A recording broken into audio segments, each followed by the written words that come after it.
everyone. Welcome back to another episode of Rev Sports Wrap It Up. I am Josh Mabry alongside my lovely co-host this evening, Soul. How are we doing? Doing great. Inter Miami just won the Supporters Shield. That's why we're a Woo! little bit late here. I'm sorry, folks, but I had to watch my team win, and they gave us 10 minutes in stoppage time. So you know Yes. how it is. Yes. Everybody knows how stoppage time works. They Mm-hmm. say it could be 5 minutes, but it might go 10 just because of how the game goes. And so, when the refs they still have advantage, they give them that advantage. Obviously not 10 minutes, but for those who know, sometimes it stretches uh, Mm-hmm. with that. So, but let's get into it tonight because we got a lot. We got a lot to bring you all. A lot of stuff to go over. Some sad news, some funny news on the top of it. But let's start out with we're in playoff baseball, so we're going to run the bases here real quick, and I'm just kind of going to go over how the wild card is. If you didn't follow the Mets Braves game for about a couple nights ago, that was the craziest freaking back and forth I've seen. And the Mets squeaked into the playoffs. They won their first game, so I was kind of go over this briefly here. Um, and or are we doing that a little bit later with the postseason stuff? You can start. I'm going to share this and remove it, and you can go ahead. Okay. Okay, because I forgot that was his. So here's our postseason that we have right now. Um, Detroit won the series. They swept that. KC won. That's actually official now. So KC beat Mm-hmm. the Orioles, which kind of crazy. Great season for the Orioles. But Detroit is on a heater right now. Who also is on a heater is the New York Mets, which we said, they have the squad. If they get in, they could cause some damage. Right now, they're up 3-2 in the bottom of. Oh no, now it's tied 3-3 in the bottom of the eighth. So that could come down to some. I mean, it's between the Mets and the Brewers are solid baseball teams. Right now, the Braves are down 5-2 in the bottom of the Mm-hmm. ninth. Still anyone's game, but it's not looking good for the Braves. So they kind of lucked out because they took care of business for the Mets. The Mets really had to do a lot of the work because they had a doubleheader Mm-hmm. on Monday night. They pulled off the first game during Monday during the day. They pulled off the first game, and then they just basically set everyone. So Atlanta got in anyway. So it kind of Yeah. worked. So Atlanta was kind of in a win-win situation because they knew if the Mets won game one, then they were going. Obviously, they were playing for the wild card spot either one. But if Mets won game one, they typically are going to set. So either I think both teams were going to get in anyway. Yeah. But it just worked out there. So and And if we go back to that game, like Atlanta was the better of the two teams, and they let it mhm, get away from them at yeah, the end. So it was one of those that they could have clinched in the first game, but I was like, oh well, they'll probably clinch in the second, and that's what happened. Lindor's earning his $400 million, whatever they're paying him, because he's been balling so far. So that's where we stand with the postseason so far. Um, you know, I still the Guardians are playing very well, but Detroit I think is the hottest team right now in baseball. And anyone who knows if you just finally get to the if you get a seat at the table, you can make some noise. You're allowed to talk on that situation. And Detroit's looking pretty good. Have The we Phillies become all KC fans now because we want the Yankees to lose, right? And Tushka's exactly a yes Kansas City fan, yes so yeah uh, we're a pro Kansas City yes a show right now. correct. So this was a best of five, and then we go to I think the ALDS is a best of or this the I forget. But I think it goes back, and Yeah, then the finally this wild cards was the best of three. best of three. Thank you. Yeah. And then it goes Uh, best of five, and then it's best of seven throughout for the rest of the playoffs. So basically, it won't be to the ALCS and ALCS. That one is a best of seven, and obviously for the World Series, it's the best of seven there. mhm. That way, they don't just keep pushing along. I like that format. That because they added more teams, therefore they can't really sit there and do best of seven every time, or else we'll Mhm. be by the time the season ends, it'll be time for baseball again. Just how these series can draw out. So I do like that. But so far, really solid baseball, and why I like playoff baseball because it's just kind of back and forth and it's nuts. And you really see people come out the woodwork for it. Um, so any other? I mean, obviously our two teams Mhm. not making it. So I guess Mhm. we're go Royals. In that Yeah. regard, as far as Tushka is concerned, and yeah, I I mean, kind of said low key, like I don't like the Mets, but I don't hate the Mets like I hate the Yankees. I the Mets spend a lot of money and get cursed, whereas the Yankees spend a lot of money and they typically do this every year. They're Which also my rival. right, they're also your rival. So yeah, so that's what it is. So yeah, I mean, it's kind of weird how how big of a budget the Mets have, and you still feel like they're always the underdog.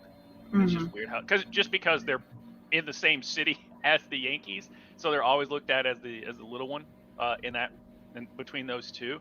It's kind of like the White Sox compared to the Chicago Cubs, which the White Sox definitely suck this year. Yeah. The White Sox. Did you see the letter that they put out apologizing to their fans? That's like the first time ever where like they were just apologizing to their fans on how bad it was, and I'm like, refund them. That's how you apologize, because that's just a bad product that you're wanting them to come to. So we got two sad stories. Which sad story would you like to cover first in baseball? Well, you had this. Well, typically the Reds, and we got to start off with Pete, the hit king. He it was just kind of weird. Like, I think Dikembe and Pete were the same day, which is nuts. But yes, we lost one of the greatest baseball players to ever play the game. And it's always a sad day, bad day. But he lived a great life at the age of 83, without some bumps in the road, which we'll get to here in a second. But just going over his accolades, a spokesperson. Hey, Justin, a spokesperson for the Clark County Office of the Coroner/Medical Examiner announced on September 30th that Pete Rose had passed away. They said it was from natural causes, so they didn't say exactly. I guess just old age and whatever. Just he finally got to him. Gambling transgressions aside, Pete Rose was one of baseball's greats, who holds the record for all-time hits in MLB with 4,256. Now, he played for 27 years, so it's not like he did, but still, he's called Mr. Hustle and all of that just because he just played a game. He played the game like it was every game like it was his last one when he was playing. And accolades-wise, he is a 3-time World Series champion, twice with Cincinnati in 1975 and 1976. Once with the Phillies in 1980, 17-time All-Star, 65, 67, 68, 69, 70, 71, 73, 74, 75, 76, 77, 78, 79, 80, 81, 82, 85. Feels like I'm just counting at that point. Right. NL MVP in 73, World Series MVP in 75, NL Rookie of the Year in 63, 2-time Golden Glove, 69, 70, Roberto Clemente Award for in 1976. His jersey retired of number 14 with the Cincinnati Reds, and he was inducted to the Cincinnati Reds Hall of Fame, which now we will get to the elephant in the room, as you would say. Due to betting while he was managing, Pete Rose was put on the ineligible list for the Baseball Hall of Fame, but has continuously tried to get reinstated. The latest in 2022 with a letter to Rob Manfred. In March of 2023, Manfred was asked whether or not MLB's emerging partnerships with sportsbooks would have an effect on Rose's ban. Manfred quickly shot down speculation about possible reinstatement and later affirmed his stance. When further asked about it, all the season's All-Star games. So with and I know, Sol, you've got your thoughts here, but as far as we've always said, like, and those are the rules are the rules. Yeah, them's the rules. Them's the rules. That's just kind of how it is. But this also, the commissioner that did it, that banned him, basically died like a month later. So he wasn't able to. He basically was like his last, like, on his deathbed, being like, screw Pete Rose. Which, if you look into it, like, off the field, Pete Rose wasn't the greatest dude ever. But who's perfect? But it's just thing is, like, you get in the Hall of Fame not based off of your off-the-field transgressions, which is why it was a travesty. Terrell Owens, they just held him off just for a pissing contest. Same thing with Derek Jeter. Like, a couple people didn't vote him unanimously in when people just because there just had some like personal vendetta against him. Same thing with Terrell Owens. Like, he wasn't a first ballot Hall of Famer when he should have been, just because he was Terrell Owens, and some sports writers just were high and mighty and all that stuff as far as ego wise. It's kind of the same thing with Pete Rose. Yes, he denied it, and so they just went ahead and banned him. Because, I mean, he even bet when he was managing the Reds, he even bet on the Reds to win, or he even bet on the Reds, which is why people looked at it. Obviously, he finally that was never proven, but he finally did kind of come out and say that, yeah, I did. Years later, to maybe get on the good side with the sports books and stuff. I mean, the NFL, they still suspend players because they're not allowed to bet on said game. They're allowed to bet on any other thing, but they can't bet on the same sport because that they're associated with. So if Pete Rose wasn't managing and was retired from baseball and wasn't doing Different anything, story. Yeah. that's a different story. He was doing it while he was actually could manipulate the books, basically, in that regard. So like Stephen A came off with the one thing, and this is where the Dems the rules based off of, but it's still stupid. Of like, murders get off easier than what Pete Rose went Yeah. through. So, and watch him get in the Hall of Fame now because it was a lifetime ban, and so his life has unfortunately ended. And that's So what Justin put here. I say Pete Rose in the Hall of Fame next year. Yeah, I got some thoughts about this. They could never prove that he bet against the Reds. And so, yeah, I mean, he was betting on the Reds to win, but that's just having confidence in your team now. But yeah, them's the rules. Besides that, I think MLB has done a disservice to Pete Rose, who's legend of game, even if him as a person doesn't match him as an athlete, which we're talking about him as an athlete right now. My viewpoint too, when it comes to players and coaches who bet on games, we see this in multiple sports. Multiple sports are promoting sports books, betting. We see it in soccer. They have the actual like betting sponsor on their jerseys, on their kits. And I just find it hypocritical. Especially when players who should be banned for things like DV don't get banned, but then they'll get banned for and have like a zero tolerance when it comes to betting. So like Deshaun Watson, he's still playing. Mason Greenwood in soccer, he's still playing. And we're seeing no consequences really for these players who have done a lot worse in their personal lives. So to me, I always have I think that players and coaches should not bet on sports, especially the sports they play, especially with the teams that they play or coach for. However, when it comes to what other players and coaches are able to get away with, I find it as a disservice to Pete Rose. Yeah, I mean, it pretty much is. Like, there's, a lot of off the field stuff, but I believe, and somebody can correct me. I know obviously this happened after he was retired and did all that stuff, but O.J. Simpson, I'm pretty sure, is in the Pro Football Hall of Fame, and they didn't yank his stuff out. So, and all Pete Rose, and the only thing it's just obviously the Black Sox. That's watch 8 Men Out. It's a great movie. Watch that. So Say It Ain't Sojo. With that, obviously and then you can go into the can of worms. It is the steroid era with Mark McGwire, Sammy Sosa, Barry Bonds.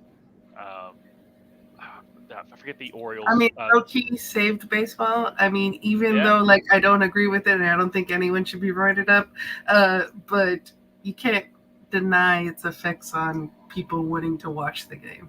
No. I mean that I will never forget them going after Maris's record. And it was just, people were, I remember one time he was like at 60 or 61 or something or might have been at 61.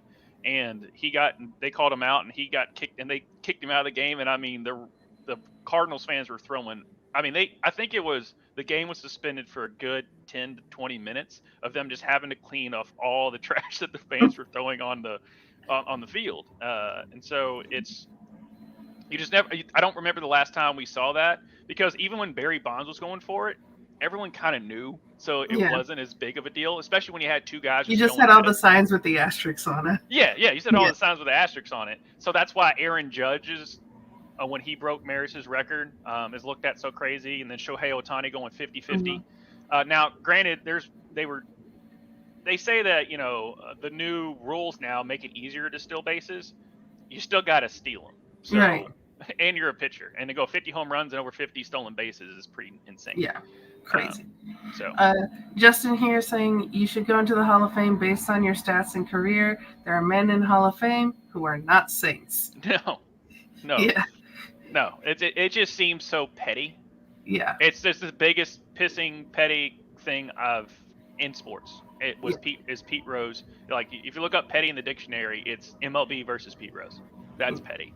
You wanna continue on with a little bit of pettiness? Yeah, let's go. Let's go to the 50 feet of crap, but then there's the Oakland A's. Yeah. Oakland A's Stadium. Oakland A's played their last game at the Oakland Coliseum in their 3-2 win against the Rangers Thursday, September 26th, a place the A's have called home since 1968. The A's will be playing in Sacramento in a minor league stadium until their planned move to Las Vegas in 2028, if they ever actually move to Las Vegas. That Right. hasn't been fully approved yet, but they're gonna go play in a minor league stadium. Um, Oakland-born Dave Stewart, an all-star hurler on the city's last World Series champion in '89, posed the question of the day on the A's pregame broadcast. What happened? Stewart said. There's no real explanation for it, and any explanation that you give, it doesn't cover the impact and it doesn't cover all the details of what really took place for the Oakland A's to be leaving the city, playing in a minor league baseball stadium in Sacramento for 3 years, and then eventually ending up in Las Vegas. We have Oakland A's fans rightfully upset. Mm-hmm. And there are multiple videos and pictures of fans crying, holding posters. And I just wanted to show this one here. He goes, I was here for the first pitch.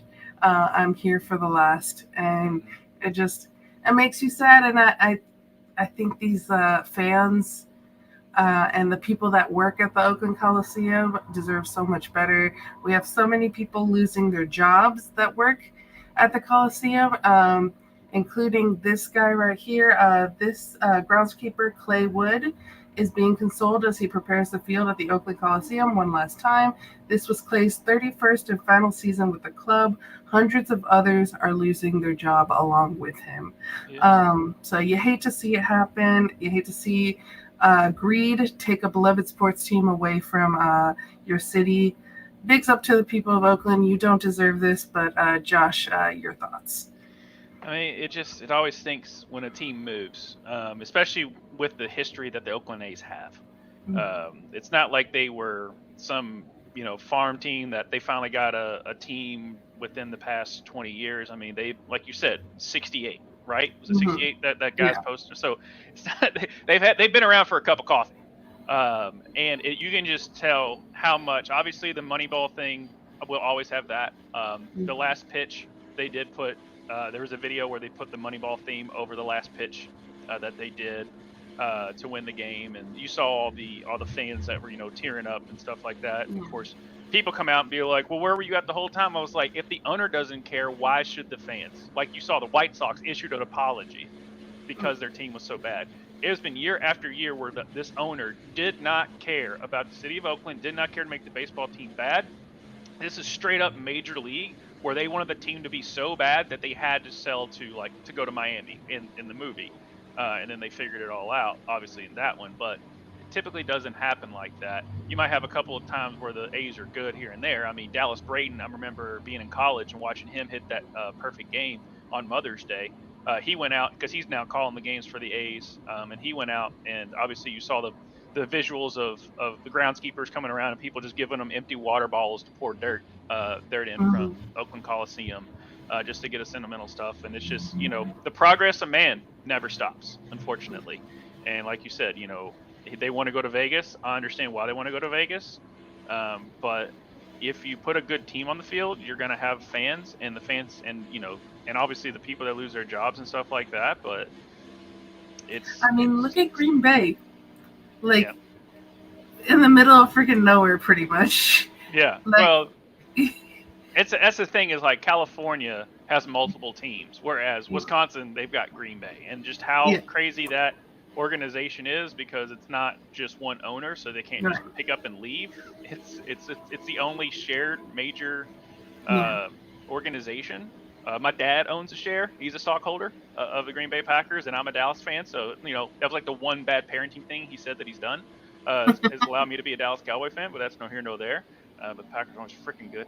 But yeah, I mean that's just you typically don't see teams move. I mean New York Mets and New York Giants and the New York Jets and the New York Yankees have all done fine. And you can all see that everyone is pouring in money to make those teams as good as they can. Two of them are cursed, two of them are fine, but they can coexist in the same city.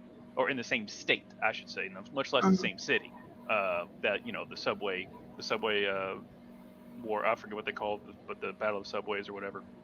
Subway Series. There it is. Good job, Brain. And then obviously the Battle of the MetLife Stadium.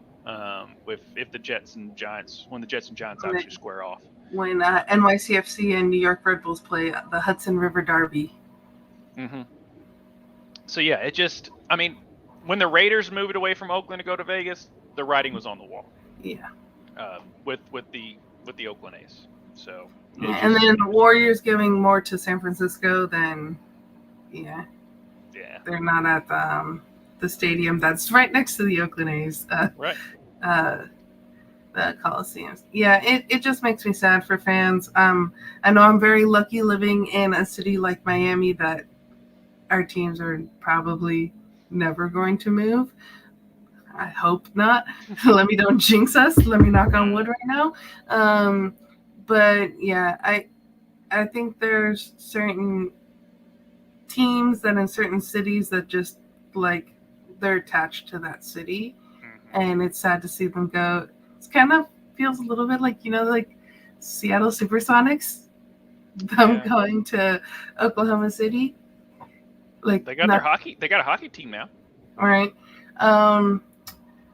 But yeah, it's sad. But do we want to go? I'm sure. Let's go to non-sad news for you. Want to go to some football? Yeah, sure. Let's hug it and chug it. With some football. So, like we always say, every episode, if it's the first time you're joining us, we just basically go over for NFL. We just kind of go over scores and storylines, if there is a big storyline involved. But typically, if you want any individual player thoughts or anything like that, join me and Tvshka every Monday at 9 Central as we sweat out the last Monday Night Football game or games. Sometimes there's a doubleheader. And we kind of go over as far as fantasy individual stats there, and then this show we just wrap up all of the scores from around the country, as they say. So just to kind of roll off here, yay! The Cowboys beat the Giants 20-15. The game was boring, but the Cowboys won, so it was a great game to me. Bengals beat the Panthers 34-24, so they finally get off the schneid there. Falcons beat the Saints 26-24. Texans beat the Jaguars 24-20. Broncos beat the Jets 10-9. It was bad conditions, but the Jets should have won that game. Bad game. It was a bad game. Vikings beat the Packers 31-29. It really wasn't that close. It was just the Vikings got up like 28-3. It was kind of like the Baltimore game against Dallas last week, where Baltimore was up 28-6 or something going into the fourth quarter, and then garbage time happened. Colts beat the Steelers 27-24, so the Steelers are no longer undefeated. Bears beat the Rams 24-18. The Rams are just really hurt right now, but it didn't mean that the Bears didn't look better. Buccaneers beat the Eagles 33-16. Philly doesn't look good. 49ers beat the Patriots 30-13. Commanders beat the Cardinals 42-14. Watch out, Jade Daniels is here to stay. Chiefs beat the Chargers 17-10, but they also lost Rashid Rice, probably for the season. So they lost by also winning. And then we have the Raiders beat the Browns 20-16. The Browns are terrible. Ravens beat the Bills 35-10. I mean, they just beat the brakes off of them. And then the Titans beat the Dolphins 31-12. That game was terrible. But the good news with the doubleheader, you had another one playing, and the Lions beat the Seahawks 42-29. Just hey, who knew that Tua was that good? Because without Tua, they are abysmal. Hey, our backup to the backup quarterback, we still scored points with our backup to the backup. So you know what? Silver lining, I guess. Not when you have like the three fastest players in the NFL on one team and you still only scored 12 points. Yeah, you know what? I'm trying to have a silver lining here. Okay, we're kind of down in the dumps as Dolphins. Hey, and Silver Lining's playbook, they dance really well, but they still only got a 4-point. All right, that's how it is. Moving on to college football. Oh, man, we were so close. Western was so close losing to Boston. Fourth quarter. Yeah, fourth quarter. Freaking fourth quarter. 21-20. Louisville loses at Notre Dame by 7. Just too many mistakes by Louisville. They shot themselves in the foot. But it was pretty much, other than that, it was pretty tight, scores there. Miami holds on against Virginia Tech. There was a Hail Mary. They called a touchdown, but it was clearly not a touchdown. The ball hit the ground, but a lot of times now you see refs just call it a touchdown and then fix it later. rather than the other way around. But that sometimes can come back to bite you. UK goes on the road and upsets number 7 Ole Miss, which that's a 2-loss Kentucky team. That's the first time they've won at Ole Miss since like 1973 or something like that. It's been insane. And then the game of the year by far is Alabama almost overcomes a huge collapse to beat Georgia, and it also had probably the best touchdown pass I've seen, or at least catch and run that I've seen in quite some time. So let me bring that up. They're not going to have any sound with it for copyright reasons. But let's bring that up. And this is by Ryan Williams. He is 17 or 18 years old, true freshman, and cousin to the Venus and Serena Williams. Serena gave him a shout out on Twitter. I realized I was on mute. He's 17 years old. 17. Yeah. Okay. Thank you for that. But here's this freaking. I mean, it's just ridiculous. On 17 years old, boom, twist, stays in bounds, makes a cut, has 2 people hit each other, and you can see the time and the score. Just nuts. Really crazy stuff there. So yeah, that's what I've got for the football. I think we have a guest. Maybe he would like to speak a little. Yeah, he might be able to bring it up. It's Tvshka. Hey, what's up, guys? Up? Hey, did you have a good day today? Yeah. Y'all ready to start the live stream? Yeah. Start the show.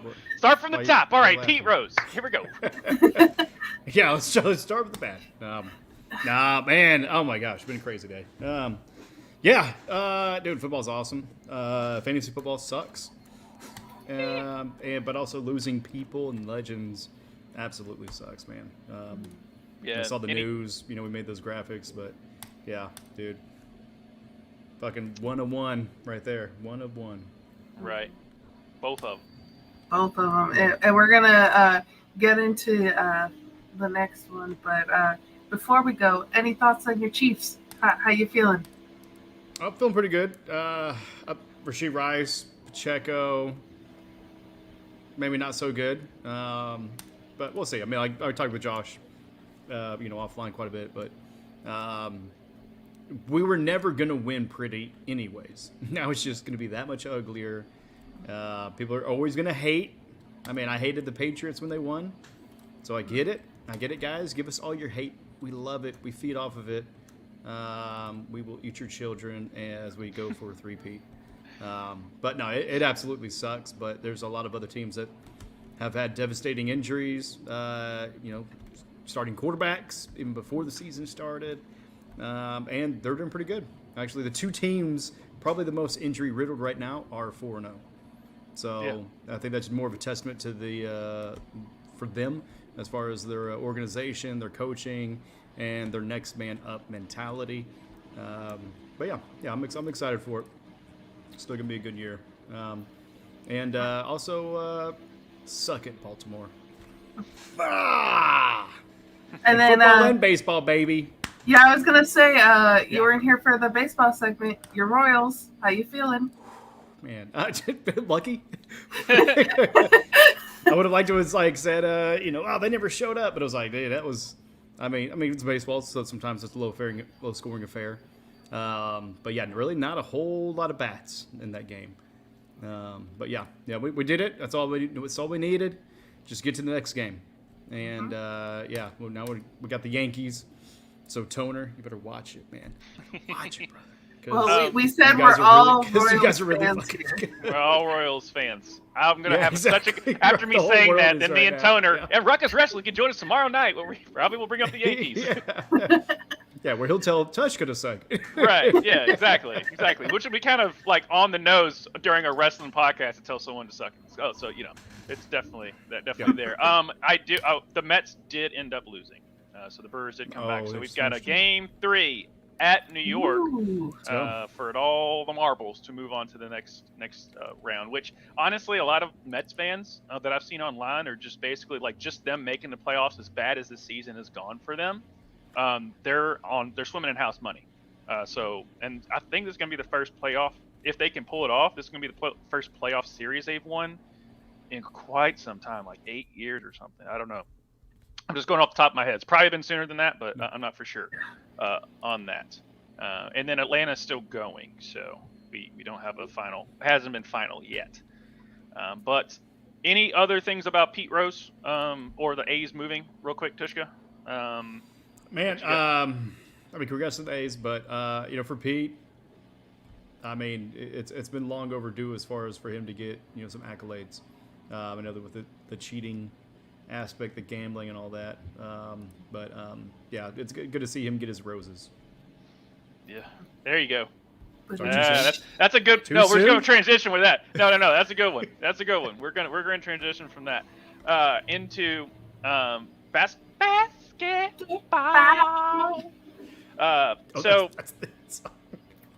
Yeah, we do it every week now. I did it one time, and now it's every week. Got it. Because basketball. We'll get the creative team. We'll get the graphics. We'll get everything. Yeah. So just wait for. That's why we sing it, and only that, so we don't get copywritten because it is an actual song. But yes, Derrick Rose. Speaking about other roses, Derrick Rose retired, posting a statement, which I know you have. I think you have a graphic for that. But he basically puts out a statement saying, "Thank you, my first love. You believed in me through the highs and lows, my constant when everything seemed uncertain. You showed me what love truly meant. You turned the court into my sanctuary, a home where I could express myself freely. You made every early morning and late night we spent together worth every drop of sweat. You reminded me that I could always rely on you, that in every moment of doubt, you would show me what I'm capable of. You introduced me to new places and cultures that a kid from Chicago could have never imagined. You taught me that every loss was a lemon and every win was a reason to be grateful. You offered wisdom that was not just about the game, but also life, discipline, hard work, perseverance. You showed me that passion is something to cherish, ensuring that I pour my heart into every dribble, every shot, every play. You stood by me even when the world seemed against me, unconditionally waiting for me to pick you up. You gave me a gift, our time together, one that I will cherish for the rest of my days. You told me that it's okay to say goodbye, reassuring me that you'll always be a part of me, no matter where life takes me. Forever yours, Derrick Rose." And he will be honored by the Chicago Bulls on a game on January 4th. I think they came out and said that. Other accolades for him. He was the number 1 overall pick in the 2008 NBA draft by his hometown Chicago Bulls. He was rookie out of Memphis. He was the Rookie of the Year, youngest MVP winner in 2011 at the age of 22, 3-time NBA All-Star, FIBA World Cup winner in 2010 and 2014. He also played for New York, Detroit, Minnesota, Cleveland, and Memphis. And he still had 1 year left on his Memphis contract, and he was like, "I'm good." He just basically wanted to buy out. He's unfortunately one of those what ifs. Because of injuries, just kind of taking him down. This kind of goes along with Penny Hardaway. Look up, what he could have been. Grant Hill, what he could have been. Greg Oden. He basically was injury ridden as soon as he got to the pros. So some of those just Brandon Roy for the Trailblazers. He'll probably still be in the Hall of Fame. But I mean, if you look at those accolades of what he did, yes, being the youngest and stuff, but compared to other Hall of Famers, that's not a whole lot of accolades that would typically get you in the Hall of Fame. But just because of it's all about impact as well, not just stats. And his impact is, we're sitting here talking about him retiring, even based off of those, just because of how good he was when he was in his prime before all the injuries happened. And he took it, and you could tell he could have turned away. There was one game when he was playing for Minnesota, when he was basically just another guy, just another role player on the court, not the Derrick Rose that we were getting accustomed to in the early 2010s, and between 2008 and 2011 before he got injured, and he went for 50, and he was like he got emotional and teared up during that, right after the game, just because how hard he battled just to get to that point, but it's just his body told him it's just not going to happen, unfortunately. But dude, what an impact he did and had, and I played the crap out of him in his prime on some 2K back in the day, because he wasn't like the tallest, he wasn't the fastest, but he was that dude before the injuries got to him. I'm agreeing with Justin here. Damn, what a statement. Like Yeah. that was really well written. Yeah, speaking of his like injuries, it's sad to see like a player that can be great be riddled with injuries, so they never reach the potential that they could have been, but still a great player, still deserves his flowers, still deserves his roses. All right, you took the joke. You took it. I'm sorry. No, you're good. No, I was gonna say. I mean, I think maybe he has a career in writing. If he did this himself. Yeah, well said. I mean, like definitely a love letter to basketball. Yeah, I mean, I remember him. He played for Memphis. The college, and they're in the NCAA. But dude, yeah, I mean, he embodied Chicago basketball. Kind of at that time. And I mean, it was so cool to see the city just kind of back him in kind of everything. And then, much like LeBron, like whenever he was in Cleveland, and then but whenever he left, I mean, it was kind of a little bit of that same thing. It was it was like just kind of a messy divorce. Yeah. But yeah, Derrick Rose definitely. You put it well, Josh. Whenever you mentioned that, the injuries kind of tampered a little bit of his greatness, Right. Because he's definitely in that conversation with Grant Hill and Anthony Hardaway. Penny Hardaway, that's one of my favorites of all time. I had Penny's. I had his shoe. Dude, yeah. Him and Shaq, that was some great stuff. Yeah, I think I had his T-shirt. It was like the mini penny kind of thing. Yeah. That mini penny advertising campaign. Bro, was Sprite. That was dope. That was one of the best, man. We're not old guys. Derrick Rose. We're just very informed. Yeah. Yeah. Sure. Yeah, I like that. We'll go with that. We're just veterans. But yeah, I mean, I think a career high of 50 points. So he could definitely show out and showed up every time. And I think I remember there was one game where he had not a cast but braces on both knees. Yeah. I mean, just one of those things where it was just like you probably shouldn't play, but he still showed up and just gave it all. And it's good to see him kind of hang up those sneakers and to be able to enjoy the next phase of your life, man, because you definitely earned all your success.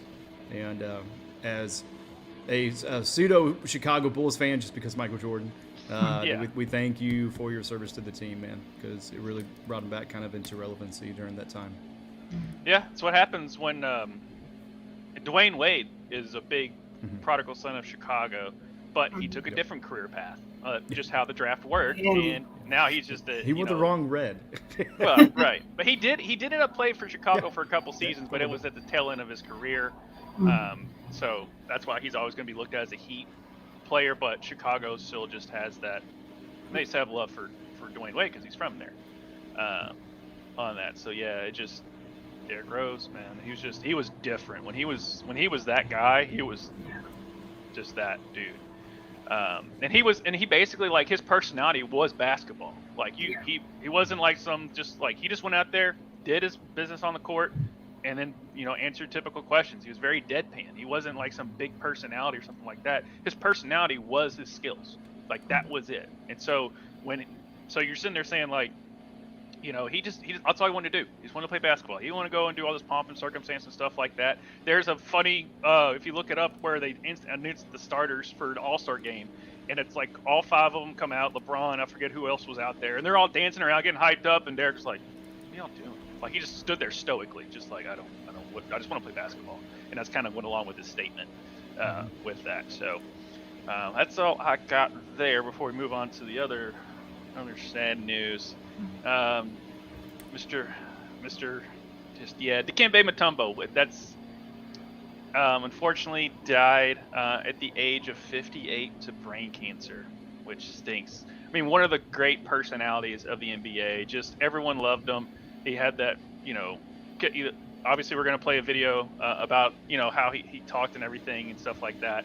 But Mutombo's family revealed 2 years ago that he was undergoing treatment in Atlanta for a brain tumor and passed away surrounded by his family. Statement from Commissioner Adam Silver: Dikembe Mutombo was simply larger than life. On the court, he was one of the greatest shot blockers and defensive players in the history of the NBA. On the floor, he poured his heart and soul into helping others. There was nobody more qualified than Dikembe to serve as the NBA's first global ambassador. He was a humanitarian at his core. He loved what the game of basketball could do to make a positive impact on communities, especially in his native Democratic Republic of the Congo and across the continent of Africa. I had the privilege of traveling the world with Dikembe and seeing firsthand how his generosity and compassion uplifted people. He was always accessible at NBA events over the years with his infectious smile, deep booming voice, and signature finger wag that endeared him to basketball fans of every generation. Joel Embiid said, "It's a sad day, especially for us Africans and really the whole world, because other than what he's accomplished on the basketball court, I think he was even better off the court, and he's one of the guys that I look up to as far as having an impact, not just on the court, but off the court. He's done a lot of great things. He did a lot of great things for a lot of people. So he was a role model of mine. It's a sad day. His accolades: he was a fourth overall pick in the 1991 NBA draft of the Denver Nuggets, eight-time NBA All-Star 92, 95, 96, 97, 98, 2000, 2001, and 02. Four-time Defensive Player of the Year, 95, 97, 98, 2001. Number 55 is retired by both the Atlanta Hawks and Denver Nuggets. He was inducted into the Basketball Hall of Fame in 2015, was a part of the 1994 8-seed Denver Nuggets team that took out the number one Seattle Supersonics in the Western Conference playoffs. The first time an 8 seed took out a 1 seed in the NBA history. Everyone knows that shot of him with laying on the ground with a basketball here, just shouting. And so he was such a awesome dude, man. The whole, like, is synonymous, like, this is always going to be just like one of the first taunting things, but it was so subtle yet meant everything. Jordan, there was one time where, because him and Jordan always used to go back and forth each other, and he dunked on Dikembe one time and just did the finger wag back to him. He also they just played around with each other. There was one time Jordan was at the free throw line. You can look up the video where he was like, "Hey, Dikembe," and he shut his eyes and shut the free throw and made it. They just always loved to go back and forth with each other. But that's just kind of how Dikembe was. That was his personality. He was just this playful, joyful guy that just loved every day that he got to experience life, and that's what he just exudes every time he's on television. Before we go into any other things about like the commercial and stuff like that, just thoughts from you all. Is there a street race going on outside your house? Not at the moment. Or street cleaning? Street cleaning, something. But yeah, this one, like, legit, I teared up when I found out, and because like I walked out into the living room, Dad told me, and I'm like, wait, what? And then later that day, I came out to the living room and told my dad about Pete Rose, and my dad's like, wait, what? Yeah. So it was both of us, like, shocked each other that day about the passing of these two legends. And there's so much to speak about his on the court, but I think both Adam Silver and Joel Embiid, just speaking about his off the court, him as the NBA's first global ambassador, the things that he's done for the Democratic Republic of Congo, just like his smile, his care for the world, his wanting to uplift people, all of his charities. It literally, we were talking before when we talked about Pete Rose, like the player, not the person, but with Dikembe Mutombo, this is the player and the person. And it's very sad to see someone go so soon. And but I'm glad that his family was surrounding him and was there for him in his final days. So that's all we can hope for, is to have our family around us. So I hope there's some peace with that. Yeah. Tvshka? Yeah. I'm with you. I mean, I teared up on this one too, because I did that on the playground all the time, man. With the finger wag. No, not today. If we could block a shot, man, we were definitely yeah, but we were all short. So. Yeah. It wasn't until like high school that it really jumped different. I was like, okay, well, definitely not today for me. But one story I heard, I believe, was whenever he was in Georgetown, is that he would go into the dorms like a party and he'd be like, "All right, who's going to sex Dikembe?" And like, just called his shot, and that's all he had to do, because I mean, he was just that big of a man on campus, and just that big of a force to reckon with, and because he did the same on the court, basically just and that's kind of almost like what it was like, who's gonna fuck with Dikembe, right, in a non-sexual way, and but yeah, like the back and forth with him and Jordan. I remember him, Barkley, and he came Elijah on. I mean, there was just so many great kind of like storied battles that were on the court down low with him. And I think like later in his career, I remember it was just kind of, I don't know, almost kind of like seeing your heroes, kind of not become the villain, but just kind of fade, where you could just tell he just didn't have the step, he didn't have the quickness, he didn't have the jump, and people just kept kind of going past him and almost taunting him back with it. It was like, Right. You don't get to do that, kid. No. You don't get to do that. But yeah, I mean, such an incredible career. I missed it with Derrick Rose, but he played 18 years in the NBA, 1,196 games. That's insane. 11,729 total points, 12,359 rebounds. So more points than rebounds. 1,240 assists, 494 steals, and then 3,289 blocks just alone. Yep. Yeah, that's where it's like I'm not looking up all-time block leaders right now because he's definitely he's number 2. So you got Hakeem Olajuwon at 3,830, and you have him at 3,289. So just an incredible time there in the '90s to be an NBA fan. Yeah, definitely fought cancer. But Dikembe, man, just rest easy, bud. Anybody up there, you can just say who's going to fuck Dikembe, who's going to sex Dikembe, and you'll get it, bro. But yeah, all right, man. He had a sense of humor, and you can see that in this clip here. Yeah. Anything ever happens to the guy that does the voice of Cookie Monster, I can sleep at night knowing we have Dikembe Mutombo as a backup. Because he had such a good sense of humor, that vibrant. Like, I just wonder if he gets up to the pearly gates, sees Peter, then Peter does this, and he goes, "I'm just kidding, man. Come on in."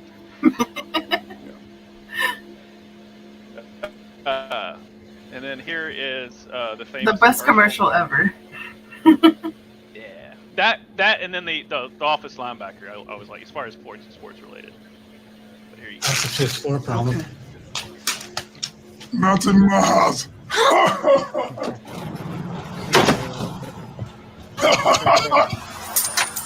No. Not today.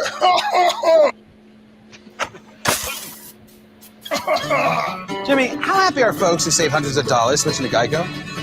Happier than Dikembe Mutombo blocking a shot. Nice. Get happy. Get Geico. 15 minutes could save you 15%.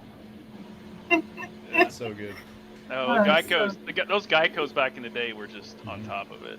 With there's three little things say "we" all the way home. And he's got like the "wee." Yeah, and then Mike. Yeah. What day is it? Hump day. Yeah. Before makes me want to go to the grocery store and just start smacking stuff out of people's hands. Right. Not today. Right. One quick nugget that did come out, no pun intended to the Denver Nuggets because this has nothing to do with them. Karl Anthony Towns was traded to the New York Knicks for DiVincenzo and Julius Randle. So that's looking like a really solid team that's going to try and push for the Eastern Conference there. So just a quick trade nugget there. Obviously, Woj, there was a rumor that Adam Schefter was trying to basically be like the head of all information to cover basically what Woj is doing, and also NFL Insider.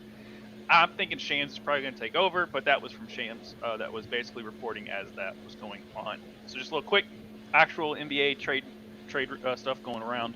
That's going to have a breaking big news impact. graphic. Yeah, I know, right? That actually happened, I think, yesterday officially. So right before the show. So there you go. So, WNBA. WNBA. So first off, we're going to go into WNBA speaks on the racism and death threats to WNBA players. They put out this statement saying the WNBA is a competitive league with some of the most elite athletes in the world. While we welcome a growing fan base, the WNBA will not tolerate racist, derogatory, or threatening comments made about players, teams, or any affiliated with the league. league security is actively monitoring threat-related activity and will work directly with teams and arenas to take appropriate measures to include involving law enforcement as necessary. This statement was brought out because after the Suns vs. Fever game, there was a lot of statements coming out because a lot of fans were sending death threats to and just terrible things to people on the Suns because they beat Caitlin Clark in the Indiana Fever. So there's people claiming to be Caitlin Clark fans. She does not claim them. I wouldn't consider them fans because they are sending really terrible, violent threats to WNBA players. So now they are actively getting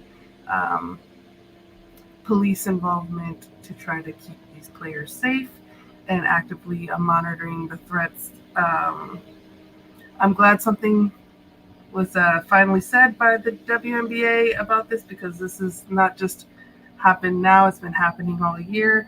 But we have Alyssa Thomas speaking after the game about some of the threats, some of the derogatory language that has been going their way. When each tip off the final whistle, the Sun have been locked in, professional, and taking care of business. What does it say to the professionality of this team that you've been able to shut out the noise? Honestly, it's been a lot of nonsense. I think in my 11-year career, I've never experienced the racial comments from the Indiana Fever fan base. When we had her face on a serious matter that happened in this world, and it's unacceptable, honestly. And there's no place for it, and we've been professional throughout the whole entire thing, but I've never been called the things that I've been called on social media, and there's no place for it. And basketball is headed in a great direction, but we don't want fans that are going to degrade us and call us racial names. We already see what's happening in the world and what we have to deal with in that aspect. And we come to play basketball for our job and it's fun, but we don't want to go to work every day and have social media blown up over things like that. It's uncalled for, and something needs to be done, whether it's them checking their fans or this league checking them. There's no time for it anymore.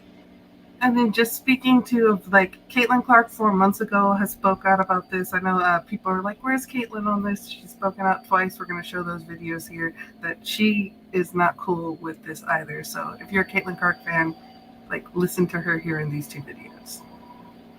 Caitlin, I know you mentioned that, you want to focus straight on basketball. Definitely respect that. But when, just asking you directly, when people use your name for racism, misogyny, whatever, what is your response to that specifically? Yeah, I think it's disappointing. I think, everybody in our world, deserves the same amount of respect. The women on our league deserve the same amount of respect. So people should not be using my name to push those agendas. It's disappointing. It's not acceptable. But yeah, this league is the league I grew up admiring and wanting to be a part of. Some of the women in this league were my biggest idols and role models growing up and helped me want to achieve this moment right here that I get to play in every single night. So just treating every single woman in this league with the same amount of respect, I think is just a basic human thing that everybody should do. Just be a kind person and treat them, how you would want to be treated. And I think it's very simple. And then her most recent comments are in this next video.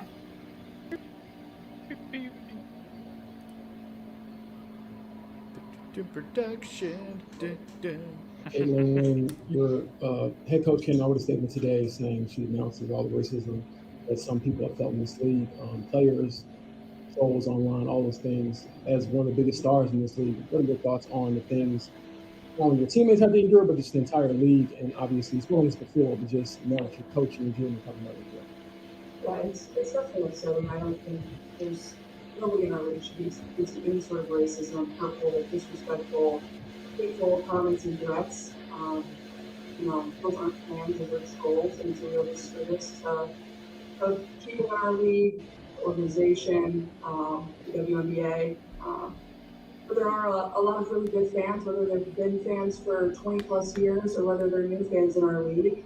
I think continuing to uplift this league in a very positive light is the best thing that we can do, because there are so many great players, there's so many great teams, there are so many positive storylines that can be written and celebrated. And for me, that's why I became a fan of this league, is these people were my idols. I grew up wanting to be like them. So I think continuing to uplift and represent this league in a positive way is the best. I'm going to throw it over to you guys.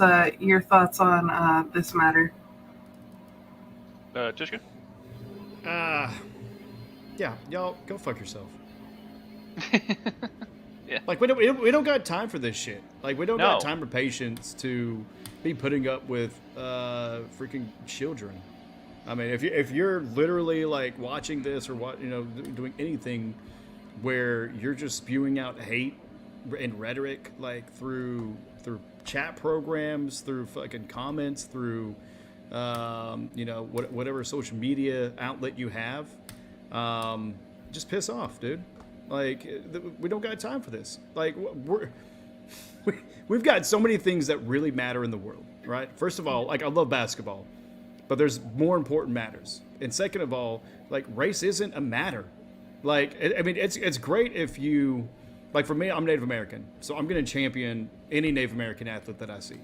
I'm going to support them. I want to uplift them, but it doesn't come at the detriment or the cost of somebody else's, basically livelihood or safety, right? I mean, you don't make threats. You don't freaking, demean people, because I mean, just spewing that rhetoric, man. Like you guys are just sad. Like you got like IQ of 4. You might be even in the negative, and that's in all aspects. That's not just intelligence; that's emotional intelligence, and I mean even just common decency. So go get bent, go play in traffic. I don't care. Eat paint.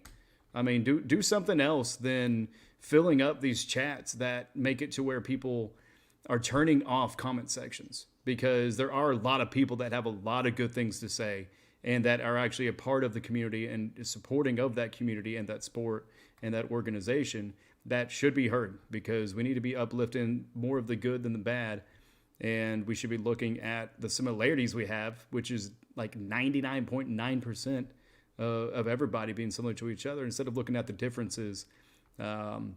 Whether this is like spamming, like, I mean, because there are individual trolls, but there's also, you got to look at the element of spam trolls where they're not even real. They're just bots and used for whatever political leverage to create whatever narrative, to create any kind of scenario. It's almost like dropping leaflets back in the day. The CIA did that to basically tear countries apart, right? So if you're feeding into this hate, and also on the other side, if you're feeding into the fear, then you're letting them win. So, whatever the situation may be, I mean, I'm a spiritual person, so I believe it's just evil trying to invade the light and have us cover it up. So other people just be even louder and just straight tell them to fuck off. Yeah, like there's no in any sport, much less, I mean, just any sport. I mean, just to go back, just this unfortunately exists in all of sports. There's those assholes out there that just take something and that brings insight or nationally gets looked at, because she used a magnifying glass. That's just what it is. It's not Caitlin's fault. We've said that a million times on this show. I feel bad for Caitlin in the fact that she has to be the lightning rod of all these assholes to be brought into this just to magnify it. But just for examples of stuff of like how dumb fans are. There was this one recruit named Anthony Bennett. He was the number 1 overall pick. He's probably one of the biggest busts ever for Cleveland. But he chose between a couple of schools, and the school that he didn't, I'm not going to name them, but the school that he didn't go to, a lot of those, those bad apples come out and was like, I hope you tear ACL and stuff. And this is a 17-year-old kid that just made a college decision like that. I mean, that was years ago. There was one where, I mean, this is national news. It was a UK like Final Four game or something, and they were so mad, or it was during the tournament, and these UK fans picked out this ref that was calling bad calls according to them, and apparently cost them the game. It wasn't anything else. It was the ref's fault. And they looked up this referee's. They found this referee's like Facebook page of a business that he owns, and just like hate uh, reviewed his roofing business or something like that. He basically had to go incognito just because he kept dealing with all of this stuff. Now, because of Caitlin Clark being this magnifying glass, that became national thing. So then you have all these trolls that are like, oh, if I keep doing this because people are paying attention to this sport that no one hasn't paid attention to this much since the league has been done, then I'm going to now start hating on these people and just spewing all this stuff that I had pent up of just being a misogynist, well, racist, misogynist, whatever you want to say, or just being a douchebag of a shitty person. And so they know that, oh, now, and this is, unfortunately, this needs to be brought up, and I'm glad they're bringing it up, but it's also feeding, it's kind of like the Ghostbusters 2, that ooze or whatever, like all the hate was, and all the fear kept building up. And so they just look at it as like, oh, I'm getting noticed even though it's not me doing it. So it's them sitting like, that one, like, heavy set dude with like the 17 monitors in his basement and just like, hey, like that's how I'm just like seeing these assholes. And it's just, there's no room for it. And so I know some people are like, oh, blah, blah, and I said it before, the reason it's being brought up, if they probably have done it, it's just not at this level because you've never been looked at and put nationally to this level until she entered the league. And here we are. I'm not giving an excuse to it. I'm just trying to give you a timeline of like, it wasn't something that's never existed. She just was unfortunately the lightning rod that got it magnified. Yeah, and I do want to like just put on that the WNBA year after year has been growing in viewership, and even like the New York Liberty versus Aces semifinal game had the most viewers of any WNBA game with with its height at like 1.2 million. So Caitlin has definitely helped with the viewership. Like there's no lie about that, and tickets being sold and all of that. But I do want to also like put it that WNBA was in that growth trajectory. But then Caitlin got to put a little super speeds on with me. I hate that people are saying racist or misogynistic things, but if that's all you're saying, then whatever, we can ignore you, just fuck off.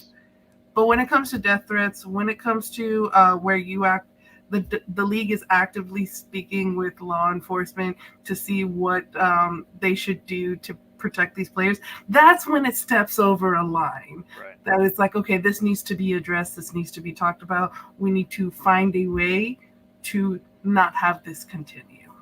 Mm-hmm. Yep. The death threats. Yeah. So there's certain levels. All of it's shitty and should never be done.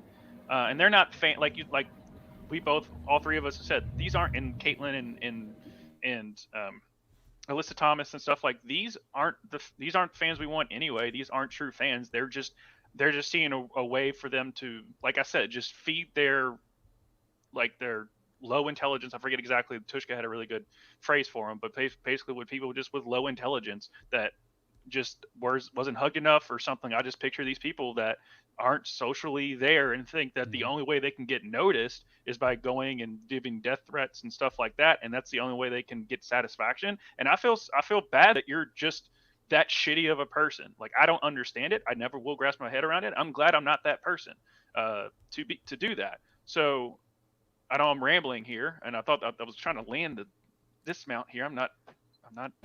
No, you're almost there. Land me the plane. Yeah. Almost there.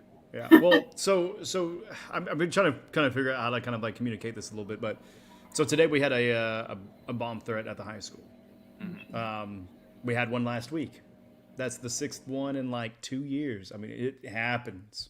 It's fake, right? But it desensitizes people to, some of the reality that a threat can be, and it puts down our guard, possibly in a negative light. Like, oh, well, yeah, just another person getting threatened, by the internet. That's what it is. It's crowd wolf. The issue is that there is no accountability. Mm-mm.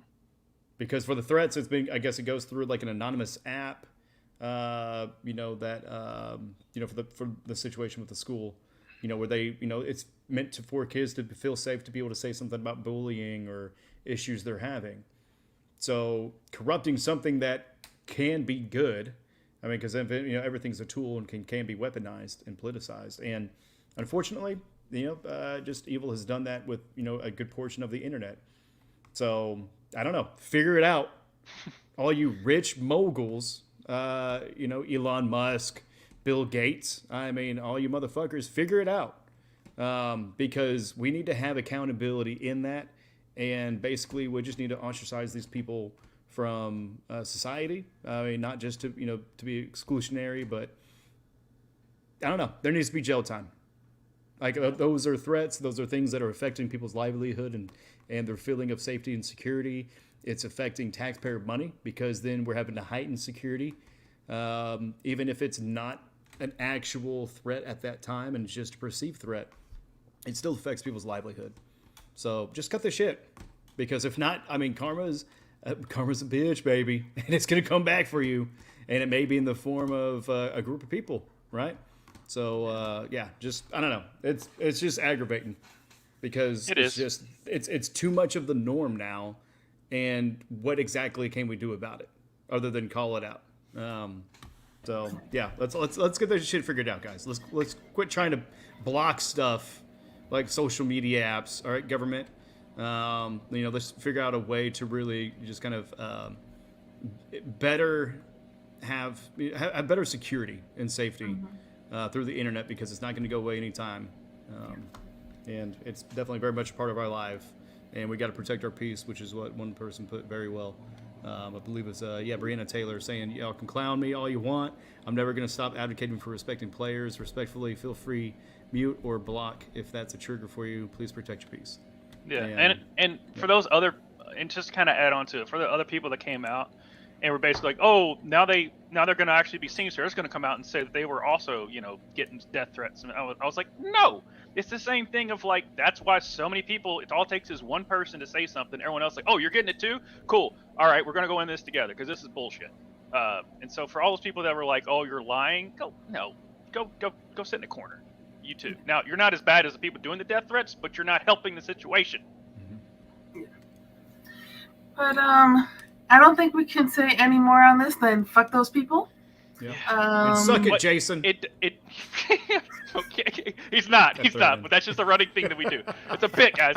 But just to kind of add on to it, the best analogy I can think of is like how you see so many people just now and saying like, oh, and I was kind of going the lightning rod, like you were saying, like the WNBA is getting better and better and better in viewership and stuff like that. But it's just like that one band that's just steadily getting like heard, and like people like, oh, now there are a couple of songs on the radio, and then they have that one global hit, and now everyone thinks that Nickelback sucks. I'm not saying Nickelback is Caitlin Clark, but you get what I'm trying to say. Dude, I was thinking Nickelback the whole time. It's like, look, it's a decent song, but yeah, I get it. It's annoying. Right, yeah. My favorite is, look at this graph. Yeah. Dude, it's one of those gifts that like has ruined a song for me. Yeah. And now everyone's just like, oh, dude, yeah, Nickelback and Creed, they've always been good. Like, just it's a cyclical thing. But that's just the best analogy I can think of. Alter Bridge is better than WNBA, Creed, and then all of a sudden they just really gets crazy. Damn it. But Josh ruined my transition. Goes, someone else that we can say fuck you to is the Chicago Sky. So Teresa Witherspoon was fired from the Chicago Sky. I think this was crazy and stupid by them. Chicago was riddled with injuries this year and got rid of good players from last year's roster. Even got rid of Marina Mabrey in the middle of the season, who she's now balling out with the Connecticut Sun in the postseason. So great trade, Chicago. Chicago said it was a rebuild year when going into this year, and Teaspoon had her players playing well, and they were just outside of a playoff spot. She was also like the Kennedy Carter whisperer. Of all the time Kennedy Carter has been in the WNBA, no coach has had her playing the way Teaspoon did. Players spoke about how it was to have a coach that believed in them, from Kennedy to Camilla to Angel, etc. That doesn't mean she took it easy on her players. She worked with them hard because she expected more from them, because she believed in them, and that was one of the biggest things you can ask from a coach, is that they have belief in you and what you can achieve. And because of Teaspoon, like that was one of the reasons why I rooted for Chicago this year, is because of Teresa Weatherspoon. I completely agree with Becky Hammond's comments on the matter. She said, it doesn't make much sense to me. I thought they were in a rebuild. You traded away all your pieces. I don't know what you expected of that roster, but I thought she got the most out of her roster. I just don't think it was realistic expectation. It seems flat out wrong to me. Spoon is resilient. I know she'll land on her feet, but I don't know. Make it make sense for me. I don't know either, Becky. Like, it doesn't make sense to me at all either. And like, I love Dwayne Wade over there. He loves Dwayne Wade. But sorry, we're not rooting for the Chicago Sky, who's he part owner of, because y'all making some stupid-ass decisions right now. Weatherspoon, she was an assistant coach for the Pelicans for 3 years before taking the Chicago Sky job. This was her first head coaching job in the WNBA this year. So, Josh, I'm going to throw to you first. Do you think she sticks with the WNBA, or does she go back to the NBA? Or does she go back to college, which she was, I think it was like 5 years as the head coach of Louisiana Tech before the Pelicans. And what do you think of her being sacked, and Becky Hammond, kind of her comments on it too? I mean, I don't know. There has to have been something between her and the and management for this to happen, because it wasn't like they came out and just sucked all year. I think it also, I don't know if it had anything to do with they were just needed a reason, and it's like, well, you didn't make the playoffs, so therefore you're gone. I think that something like that doesn't happen without there being super friction between her and management, which is always sucks. I mean, heck, Jimmy Johnson got let go from the Dallas Cowboys after winning a Super Bowl because him and Jerry Jones didn't get along. So unfortunately, this shit happens. It's terrible because it wasn't like, she inherited a team that was terrible. They got Angel. Angel got injured. She had no control over Angel's anatomy in that regard. They traded Marina. Yeah. Like, so you gave her you basically were just like, unless you did this, it was kind of like, with the Last Dance with Chicago Bulls. They literally told Phil Jackson, you're not coming back after this year. Like, we're not renewing your contract. And then he goes on and wins wins his 6th championship. So it's, of course, I would come out and support Teresa Weatherspoon. I know Angel Reese came out and just was super. She said, well, I think the quote was like she was in tears after hearing the news. And she's like, she's the reason she now the one thing maybe I misread it, but like her quote was like, she's the reason I came to Chicago. I'm like, you got drafted by Chicago. But the pre-draft conversations kind of. That got her drafted. So I get that. But that one quote, like I was like, there's got to be more context to that, because she got drafted. Right. It wasn't like she was like, I'm gonna go. Like, it wasn't like you committed to this college. Right. So that was weird. I just want to throw a little joke in there on that. But yeah, I mean, I don't know if I'm hoping Dwayne Wade wasn't part of this decision, but he has known for making bad off-court decisions, because he gave Aaron Gordon like an 8 when it should have been a 10, and lost him the dunk contest when he went off. So yeah, Dwayne Wade sometimes not very, very good on making good business decisions off the court. But I don't, whatever. But yeah, what I think Witherspoon will do, once you become a head coach in a profession, this isn't the last time, especially with NBA coaches. Once you become a head coach, you get in that cycle and you get hired a bunch of times by other coaches. NFL coaches, they might go back to like being, like you were saying, she might go to the NBA, and then once the WNBA team opens up, I'm pretty sure she's probably going to stick with another WNBA team, unless something happened and she got blackballed, which hasn't come out that I've seen, that says like it was just a big, on that, it was basically just Chicago Sky set her up for failure. She did the best she could with what she had, and it still was never good enough, which is super shitty. Yeah. And like, even she was at that New York Liberty versus Aces game, and like New York Liberty was even like honoring her because she played for them, and people at the game who were at the game online said that there was more cheers for her than any other celebrity that they put on the Jumbotron. But throwing over to you, Tvshka, think she's going to stick with the WNBA coaching job, or where's she going to go? I really have no idea. Just because I really don't know the landscape of the WNBA coaching. That's what I was trying to look at some articles and a little bit of a track record career-wise to kind of get a little context. But I mean, not every coach is meant to be a head coach. You look at a lot of other sports. Sometimes they're just better assistants, they're better coordinators. But for this one, I really don't know the situation with her. It does seem like they basically did her dirty after dropping her after 1 year. And then even like trying to look at some articles. Already the team is trying to spin like, oh, we got positive news. We're getting a new stadium or new arena kind of thing. And it's just, it does kind of, something's a little bit off. Something does reek a little bit because that seems a little bit too short-sighted to, really give a coach any chance. I mean, like you kind of mentioned football, Josh, but it's in a lot of other sports too, because everything's just getting microwaved where it's like, oh, you didn't win this year. Bye. And it's like, you're not going to allow any time for development, any player relationship. I mean, a lot of times that first year of anything, whether it's a political office, whether it's just a job, you're just trying to get set. You're trying to figure out the rhythm. You're trying to get your sleep schedule down. You're trying to learn where everything is, before they update everything, with operating system wise, and throws it all off, like you're still just kind of getting comfortable there. So for them to not give her a second or even a third year is pretty much bullshit. And I hope for her sake that she stays in the WNBA.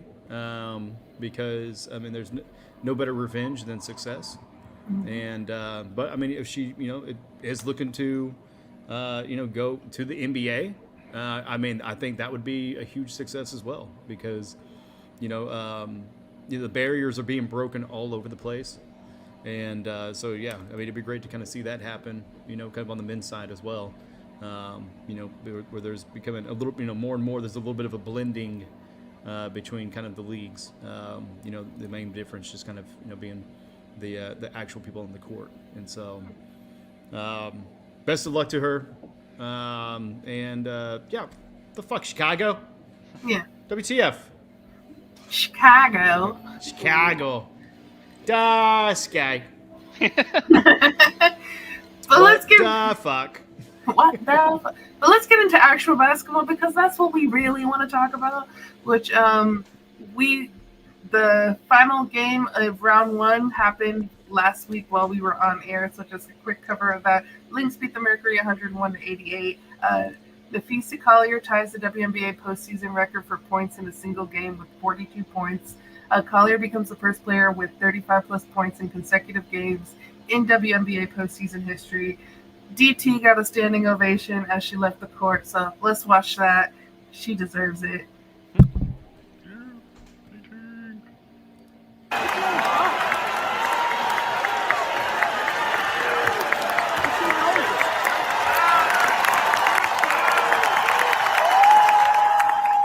And this isn't even her home court. This is Target Center there in this.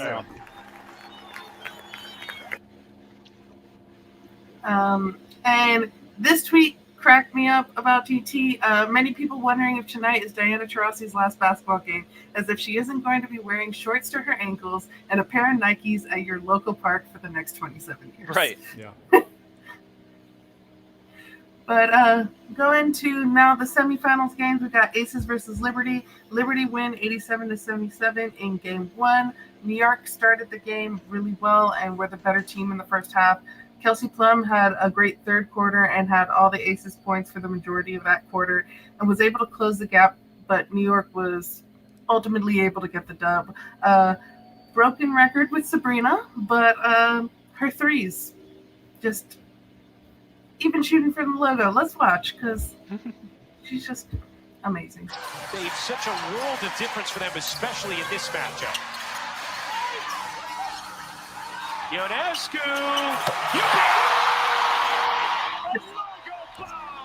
Okay, so good.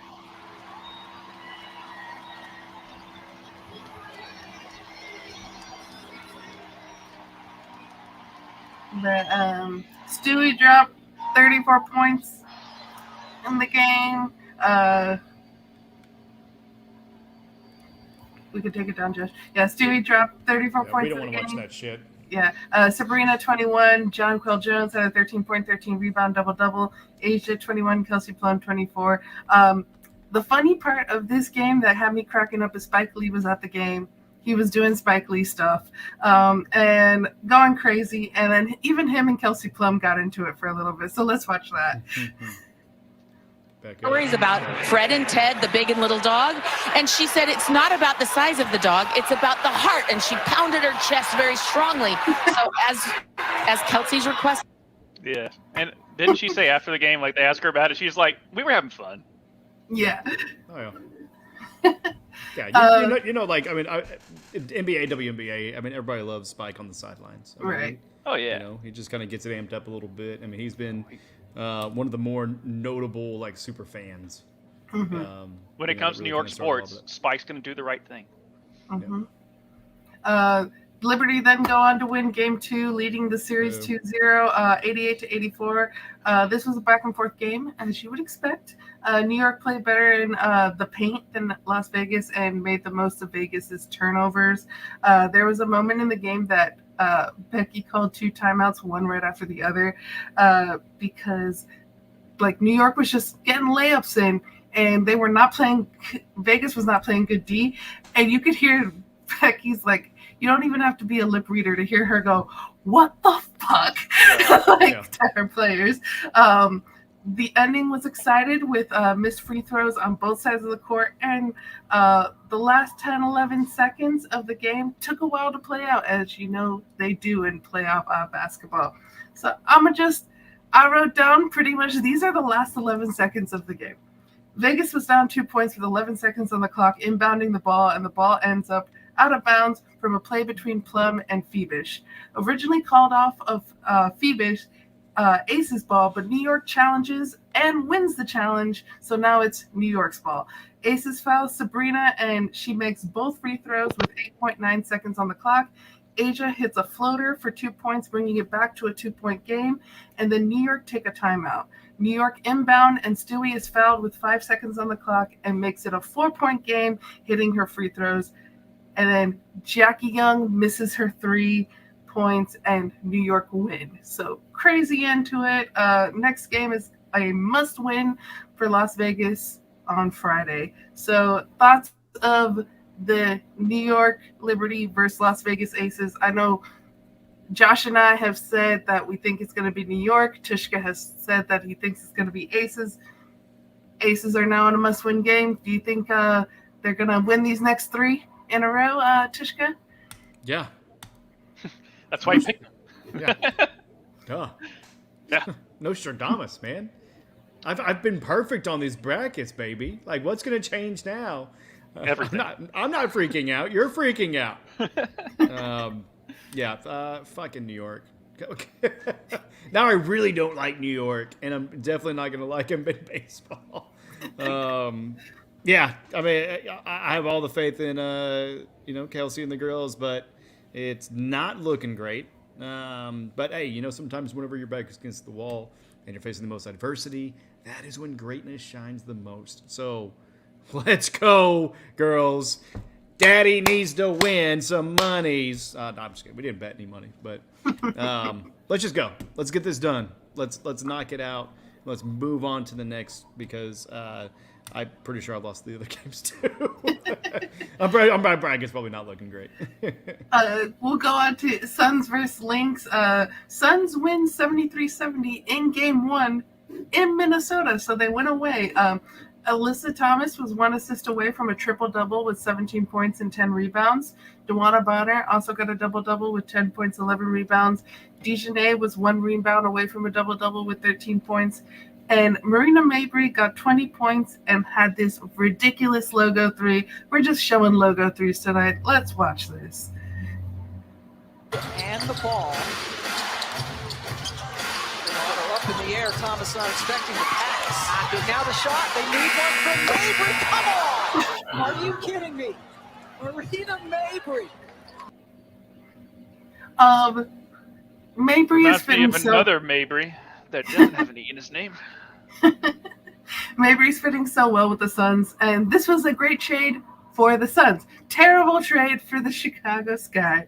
Wonderful trade for the Connecticut Suns. And then also the Connecticut Suns, they're teaching people what 3 to the dome is. Some people didn't know what 3 to the dome was. They thought that it meant something else. But now I hope people know what 3 to the dome is. It's been around since like 2010. Right? Yeah. People thought that they were making fun of scratching someone's eye out. That's not what that was. But No. yeah. We don't need to get into it. No. But Idiotas. Tvshka Collier in that game was 1 rebound away from a double-double with 18 points. Then Lynx go on to win Game 2, so now the series is tied 1-1. They win 77-70. This game started off with both teams not shooting well in the first quarter, and they both kind of slowly got into the game. Even though it was a slow start for both teams, it was a physical game, and it kind of just was going a little back and forth between the two.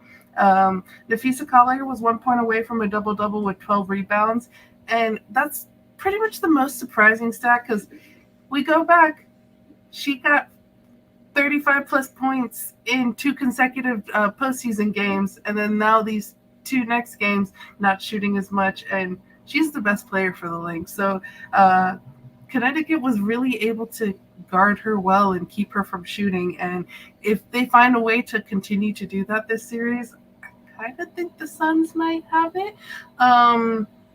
Alyssa Thomas, she had an 18-point, 10-rebound double-double. Josh, throwing over to you. Your thoughts, Suns versus Lynx, and what do you think the final is going to be? Well, I'm going to go with what I predicted, which is the Lynx and the Liberty playing against each other. But I figured the Suns and the Lynx were going to be like this, which is just back and forth. I expect the Aces to win the next game. They're just way too good to not. Especially they're going back to Las Vegas for this next game, correct? So I expect them to at least win 1 because they're at home. But I just you just saw it. Like it came down to the wire in that game too. But the Liberty's they're just that notch above. It's like you can throw the best punches you can at them, but they're just that squad that's going to do that. Whereas Minnesota, I just like their squad a whole lot, but I know Connecticut's not going to go down without a fight. So I expect that to go to full series where this one, the Aces will win at least 1, but then that's it. Yeah, I think New York Aces, it's going to be a gentleman's sweep. And then they're ladies. The ladies sweep. I think Suns got it, but I agree with you. I think it's going to go all the way to Game 5. Any final thoughts, Tvshka? Look, the Suns been around forever.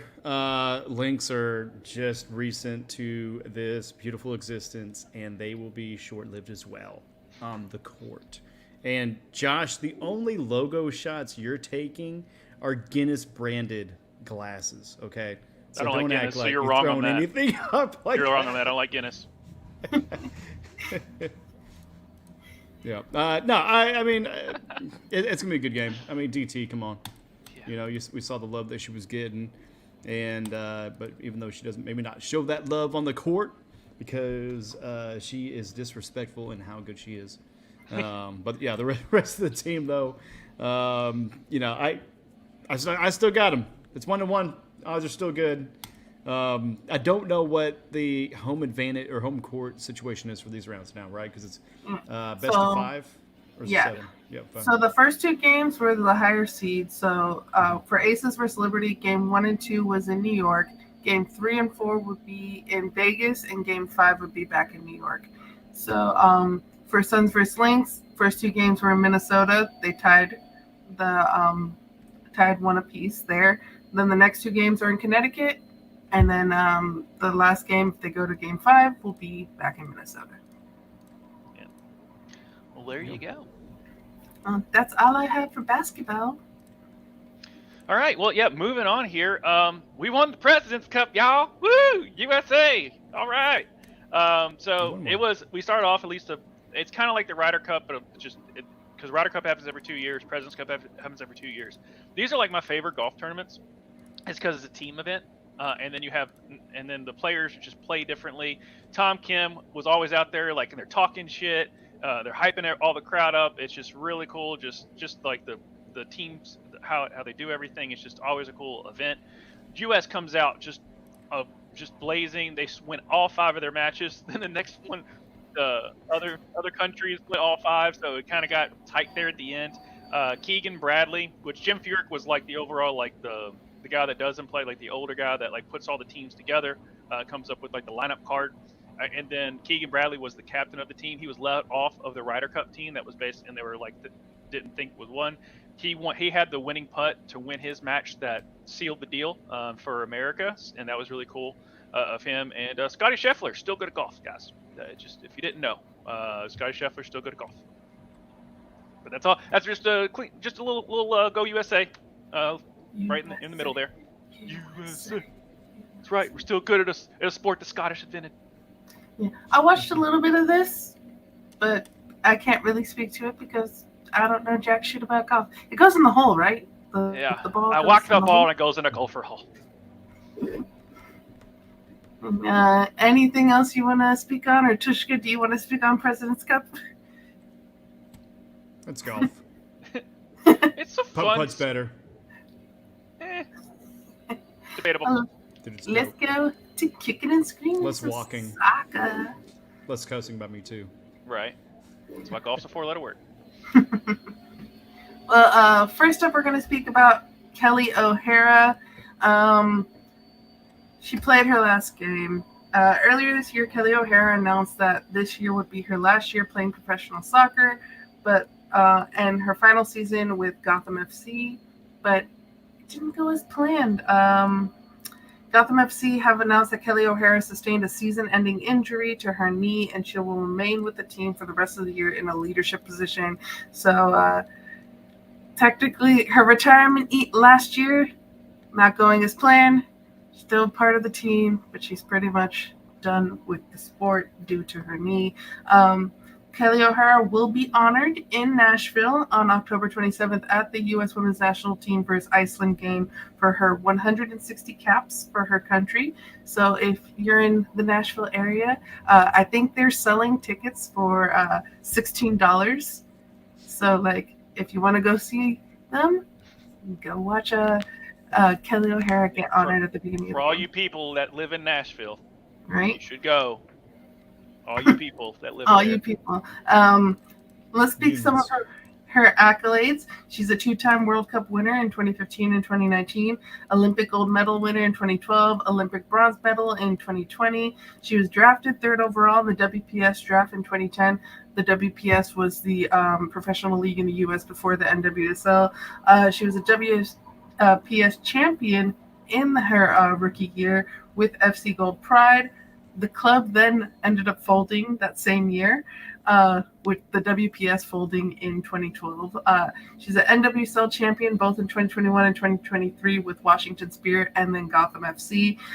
She's the Herman Trophy winner in 2009, awarded to the best male or female college soccer player in the U.S. She played for Stanford. And she was inducted into the Georgia Sports Hall of Fame in 2020. She's originally from Peachtree, Georgia. And we got a little video honoring Kelly O'Hara. I'm Kelly O'Hara, defender for your U.S. Women's National Team. Kelly O'Hara comes into the match. She picks up her first cap today. On the dribble, looks close, shot,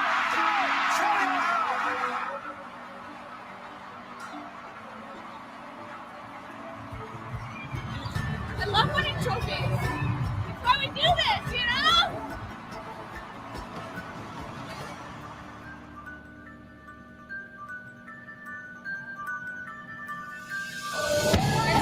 Keep pushing.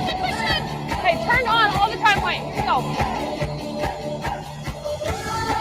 I've always thought about being on this team as, you know, I'm just renting this jersey.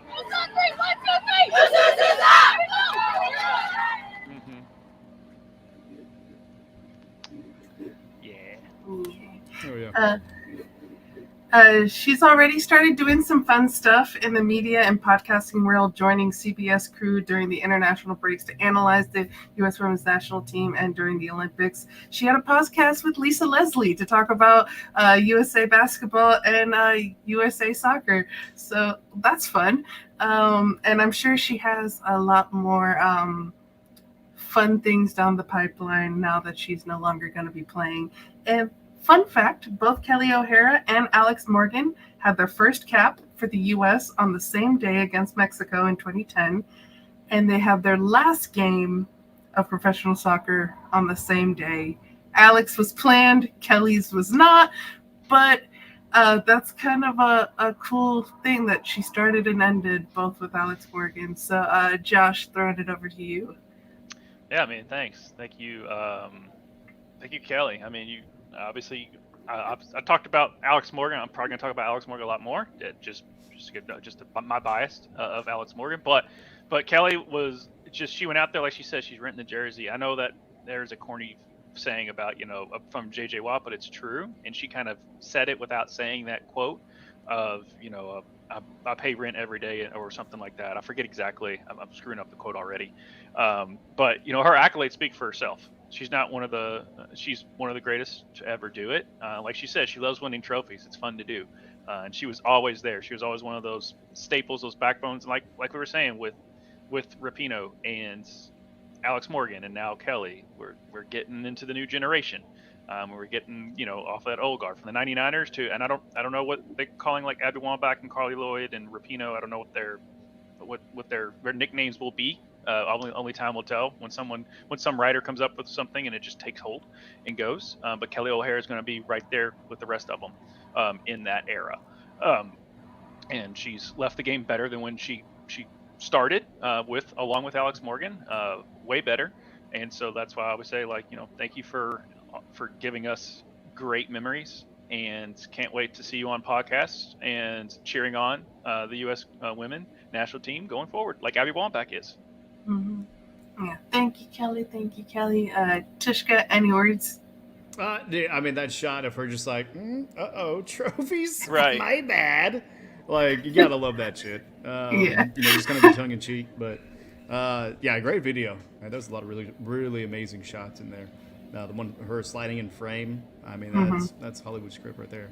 But no, I mean, any time. I love her not disposition, but just her position on kind of like her perspective, really more so on being renting the jersey. Like, this is temporary. This isn't mine. This isn't my career. This isn't my legacy. Like, it's part of the team, and I love that mentality, especially whenever it comes to not just team sports, but more so like national sports and competition. Because we all do that in our own life, whether we know it or not. I mean, we're representing family, and so for her to have that kind of position, I absolutely love that and support her for it. And I mean, you went through her storied career. I mean, trophies after trophies. Right. That's why she does it. But I love it, man. I mean, anybody who kind of has that humility or that kind of perspective and is positive and is helping build a sport and kind of build that culture as well around the sport and pushing it into the spotlight, all for. I mean, looking forward to your next stage in your career, and best of luck, and enjoy all those trophies and successes. Mm-hmm. About you. What? Oh my God, I won? Oh no. Speaking of another legend of the game leaving, we're losing so many legends, either to more tragic means or to retirement. This is Christine Sinclair announces her retirement. Christine Sinclair announced that this is her last year playing professional soccer after the NWSL season is over, and took to Instagram to say, and she's here, Portland, thank you. You will never be enough. Thank you will never be enough. Soccer has been my passion since I was 4 years old, and it has taken me on a journey I could have never imagined. The game led me to making the most impactful decision of my life, to attend the University of Portland. Next slide. I like the original way you read it. Portland, thank you. You will never be enough. Be enough. Right. I arrived at UP as a shy kid, hoping to bring a national championship to the university, but more specifically to its beloved and legendary coach, Clive Charles. We did it twice. You'll often hear me say that I wrote number 1, Portland, number 2, Portland, number 3, Portland, when asked about the top 3 cities I'd like to play for during the founding of the NWSL. For the last 11 years, it has been an honor to be a part of the Portland Thorns organization, the club that showed the world what's possible when women's sports are invested in. As I finish out this last ride, I want to say what a privilege it has been to represent this unique, beautiful, and passionate city that I will always call home. I still have the same passion as that young 4-year-old growing up in Burnaby, British Columbia, but as I hang up my playing boots, I vow to channel in a new way to continue growing the game I love while inspiring the next generation. With gratitude and thanks, Sink. Sink's final regular season game will be November 1st against Angel City FC in Portland, where the Thorns will honor her career, her accolades, leading goal scorer in international soccer, both men and women's, with 190 goals and 331 appearances with Canada. Tied with Martha for the most World Cups played in by a male or female athletes with 6. After them is Ronaldo with 5. She's an Olympic gold medal winner in 2020, Olympic gold medal boot winner in 2012, WPS champion in 2010 with the FC Gold Pride alongside Kelly O'Hara, WPS champion 2011 with Western New York Flash, 3-time NWSL champion with Portland in 13, 17, and 22, 2-time NWSL Shield winner with Portland in 16 and 21, 2-time NCAA Division I champion with the University of Portland in 2002-2005, Lou Marsh Award winner in 2012, awarded to the top Canadian athlete, a Bobby Rosenfeld Award winner in 2012 and 2020, awarded to the top female Canadian athlete. She's also a Herman Trophy winner in 04 and 05, City Earth to the best male or female college soccer player in the U.S., 14-time Canadian Player of the Year, and is inducted into the Canadian Walk of Fame in 2013. And Portland did a little video for her.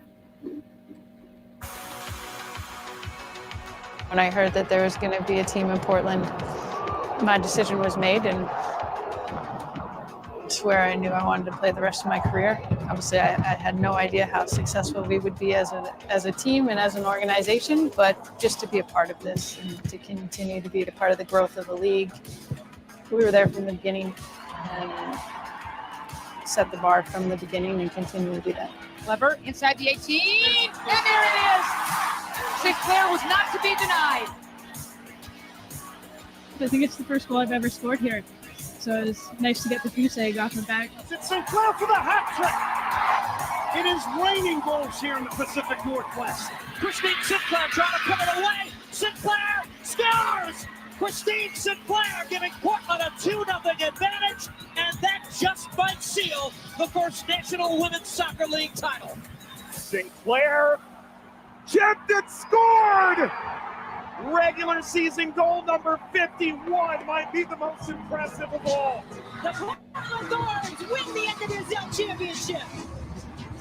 To you guys, it's been an incredible ride, and let's go get that third star. Christine Sinclair looking, shut up, go! Portland wins it.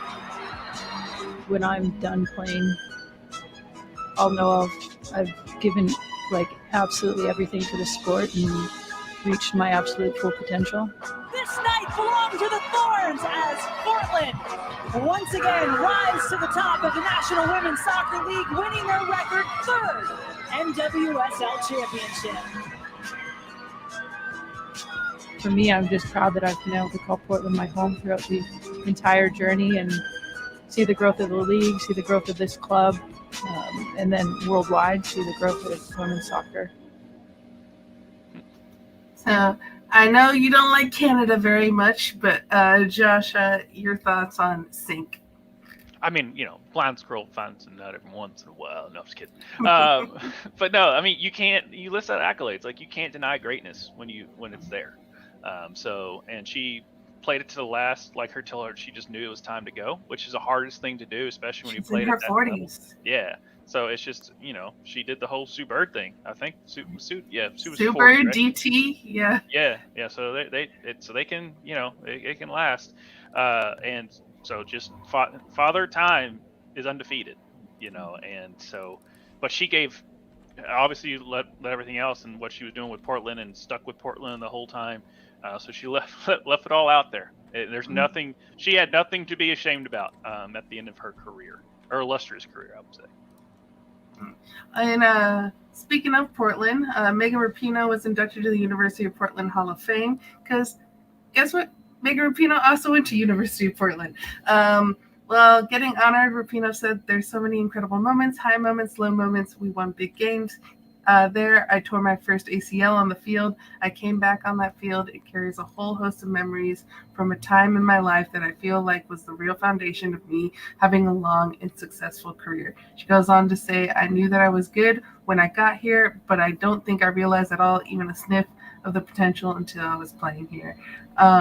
Megan Rapinoe went to the University of Portland on a full ride scholarship alongside her fraternal twin, Rachel, who also played soccer for the university and won national championship as a freshman in 2005, and also with Christine Sinclair.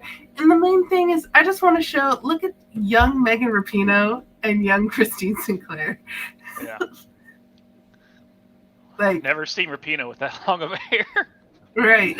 Yeah. They're babies. They're babies. And then you go on now them as they played for rival teams because Megan played for Seattle, and then rival teams on the national level, U.S. versus Canada. So yeah, you have just them together as kind of starting, even though Sinclair's a little older than her, kind of starting in the same place, ending in the same place. I'm gonna throw it over to Tvshka here. Just these two, Christine Sinclair, Megan Rapinoe. Rapinoe, we gave her flowers kind of previously, but but I mean, just kind of see, a lot of the changing of the guard. I mean, essentially what it is. But for Sinclair, it's weird. Like you say, she scored the most in international soccer because I thought that was supposed to be Ronaldo's. Like, what happened there? Because it's not, guys. It's not. Ronaldo's like good. He's great, but he scored 130 times in 212 games, and is, I believe, 39 years old or something like that. And for Christian Sinclair, has absolutely dominated, and as like you said, scored 190 goals in 331 appearances. But I mean, just the statistical aspect of it, where basically 2/3. Like 2 out of 3 games she's scoring. Like, that's insane. And it's a sport that I don't exactly love yet because of the low scoring. So let's get more people like her. Let's get those point totals up. All right, offense pays. Offense sells tickets. She got a hat trick in 2012, and still lost to the United States because we got 4. We beat them 4-3, and she scored all 3 of Canada's goals. Yeah, played for the wrong team, girl. Sorry. You should have stayed here on the other side of the border. But yeah, no. I mean, that is one aspect that I really love about football or just soccer. Like, there's so many different layers and so many. Basically everybody is playing with and against each other at some point, throughout the year. So you're just gonna have these storied, kind of co-careers in that regard with Rapinoe and them.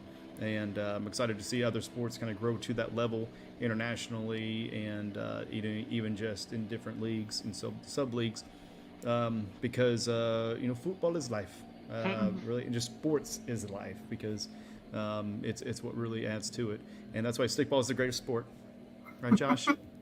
Go watch that video. We have the video up. You guys can make a decision here. We can cut for time, or do you want to see American scoring goals? It doesn't happen a whole lot on the men's side, so let's see. The only thing I will say this: the only thing I'm disappointed in Rapinoe with is during international play, she didn't run through Sinclair's chest to send a message like Kobe Bryant did to Pau Gasol. Okay, I don't care if it's a red card in soccer and doesn't matter. It's just him going through a screen. You do what Kobe does. Yeah, I like that mama mentality where it's just like, hey, what's up? Hey, we're not friends right now. Yeah. We'll go get a drink after. But we'll hug now, after the game. After I kick your ass. Yeah. Well, since we're gonna watch some American scoring goals, we're gonna start with Christian Pulisic scores the third goal in AC Milan's 3-0 win over, I think it's pronounced Lecce. I'll take your word for it. I can't pronounce medical terms or countries, so here we go. Nice. Yeah. And then we go now from Italy over to the Netherlands. Ricardo Pepi gets a brace in PSV's 2-0 win over the team's name is William II. Better than the first. Sure. Veerman met de vrije trap, die wordt binnengekopt en zo is het uit het niets toch 1-0 door Pepi. What are they saying in Dutch? You got that, Josh? Did you see it? I didn't see it. Here's his second goal. I preferred William the first. I can't do a Dutch accent. Yeah, that was Scottish, right? That was Scottish as hell. I can't do a Dutch accent. Come back 7 episodes. I'll work on it. And the Dutch.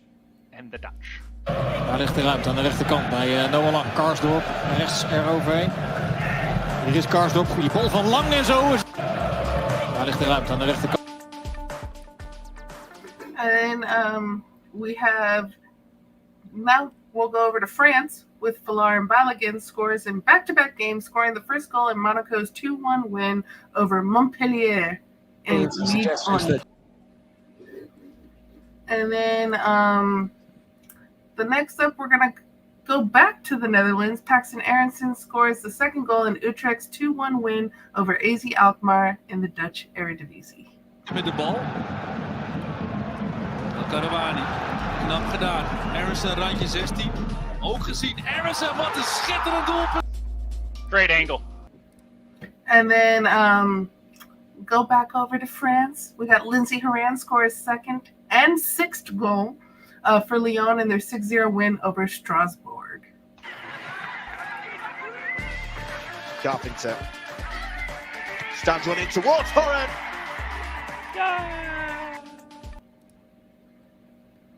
Play music on top to try to cover the fucking copyright shit. Yeah. I realized that. And then here she is again. I know it makes it difficult when they score more than one goal. Lindsey Horan steps up, makes it 6. Makes it 6. I can interpret that. And then lastly, we're going back to Jolly-O, England, where Katerina Macario scores the 7th goal in Chelsea's 7-0 win over Crystal Palace. Here's Macario. Ramirez wants it, makes that run from left to right, gets the shot away, will come out to Macario, and Chelsea have a 7th in stoppage time. 7 goals, man. Crazy. Yeah. But, Josh, where can the people find us? The people can find us at patreon.com/RuckusTV if you want to join the YouTube verse as far as making videos and just want to talk about a topic that you really enjoy and want to do. We love to help you out in doing so. So you can join us over there at patreon.com/RuckusTV. We can show you all the production and all that stuff that is involved there. You can join myself and Tvshka on Mondays at 9 o'clock Central, 10 o'clock Eastern, as we sweat out some fantasy football matchups, as we kind of watch and talk through the weekend that was fantasy football and how much we hate fantasy football. And for some reason, we keep coming back to it. We're like Godfather 3. Just when I thought I was out, they pull me back in, type of things there. Then you can catch me and some of my buddies arguing like teenagers, even though we're grown adults on video about video games. So join us over there on that. We had some real good discussions this past episode. So if you want to catch that out, you can go back to our page and watch that through. And then on Wednesdays, you get us going through all the week that was in sports and the week that could be. And then on Thursdays, you get myself and Justin Toner talking all things that is, was, and will be in the world of wrestling. We kind of go over news and then review all the wrestling shows that happen through that week up to that episode. And then you can join myself and Justin this weekend for our live streaming or reviewing. Obviously, you won't see the stream. You'll just see our faces, but you can follow along with us in reacting to the PLE now of Bad Blood featuring CM Punk and Drew McIntyre in Hell in the Cell, and Cody Rhodes and Roman Reigns teaming up and going against the Bloodline. Other than that, you can join us on all the socials. Link below in our Discord. Please join us over there. We would love to see and talk to you all and just give us your thoughts about ongoing things and topics that you want to discuss. We're happy to oblige. Thank you, Josh. Tvshka, anything left before we go to our moment of Zen? Yeah, you can find me at Only Toes. I'm going to be posting pictures every Sunday evening. It's me in a robe and just shoving my feet in some jam, baby. Maybe a little peanut butter. We'll see. I don't know. Tune in and find out. Peanut butter jelly time. Peanut butter jelly time. No, where you? It's on his toast. It's on his toast. It's on his toast. Okay. Dip and dip. And dip. All right. Dang it. And perfect timing. Let's moment of Zen this. About vomiting in game one, the whole game. So to be honest, like I kind of like sat yesterday at a sushi bar and was just like, you know what? I'm gonna throw game one out the window and I'm just gonna start. You went and got sushi. She was throwing everything out. It was the next game, day. the draw, it was all I mean, you know, like I thought it was good enough. I wanted to eat like clean, you know. I was projectile vomiting again. Oh, dude, so good. Yeah, and just Asia and Becky's reaction was hilarious. Yeah, right. Thank you, everyone. See you next week. Bye. I'm waving, even if you can't see me. Bye. Hope you find your dads.